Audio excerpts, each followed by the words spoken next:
Hello everybody and welcome to today's Sunday sermon, which is the 25th Sunday in Ordinary Time.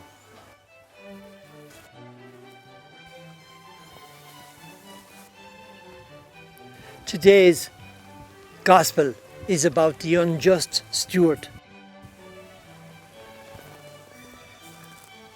We see that he is an expert at embezzlement. And the extraordinary thing is that he is praised for his astuteness, for his determination, and his willingness to carry on and get what he wants. If only we can transfer that to our Christian way of living, is what Jesus is saying. The Pharisees were lovers of money. Scriptures inform us that, contrary to their public personalities, the Pharisees and scribes were completely materialistic. Jesus cautions these religious people against materialism. The steward was a rascal. He was a slave, but he was nonetheless in charge of the running of his master's estate. The steward had followed a career of embezzlement. The debtors were also rascals. The steward knew that he had lost his job. He therefore had a brilliant idea. He falsified the entries in the books so that the debtors were debited with far less than they owed. This would have two effects. First, the debtors would be grateful to him, and second, and much more effective, he had involved the debtors in his own evil ways. And if the worst came to the worst, he was now in a strong position to exercise a little judicious blackmail. The master himself was something of a rascal, for instead of being shocked at the whole proceeding, he appreciated the shrewd brain behind it and actually praised the steward for what he had done. But we must be careful here. Never does Jesus commend the thief because he was a thief. The actions of the dishonest manager were in no way laudable, nor does Jesus in the least hint that he approved of such action. Jesus is drawing a contrast between the children of this world and the children of light. Anyone who lives only for the things that must pass away with the passing of this world is only a child of this world.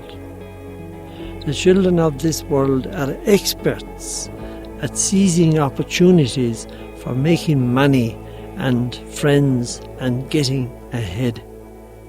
God's people should take heed and be just as wise when it comes to managing the spiritual affairs of life. Because the child of God lives with eternity's value in view, he should be able to make far better use of his opportunities, example, his talents and his possessions, in order to gain more in the line of spirituality and the favours of God. The inhabitants of this fallen world use wealth effectively to promote wickedness, but the righteous appear timid in using their wealth to promote righteousness. If we could be as astute in perfecting our Christianity, such as helping the poor, being attentive to the sick and the refugee, listening and encouraging the lost, etc., etc., as we are in the astuteness we indulge in perfecting our ingenious ways of doing wrong, such as corruption, pleasure-seeking, revenge. If we could be just as astute in doing the right thing, we would be perfect in God's eyes. In Luke chapter 16, verse 13, Jesus lays down the rule that no slave can serve two masters. The master possessed the slave, and possessed him exclusively. A slave had no spare time. Every moment of his day and every ounce of his energy belonged to his master. He had no time which was his own. So serving God can never be a part-time or spare-time job. Once a person chooses to serve God, every moment of their time and every atom of their energy belongs to God. God is the most exclusive of masters. We either belong to him totally or not at all. And of course, he is not like the slave master that we know of on earth. He is kind and he is not cruel. Jesus states that serving two masters is simply impossible. If you think you are successfully serving two masters, you are deceived. One can have both money and God, but one cannot serve both money and God. You cannot serve God and mammon. Some think that just because they are rich, they are not a slave to money, which is mammon. But you don't have to be rich to serve mammon.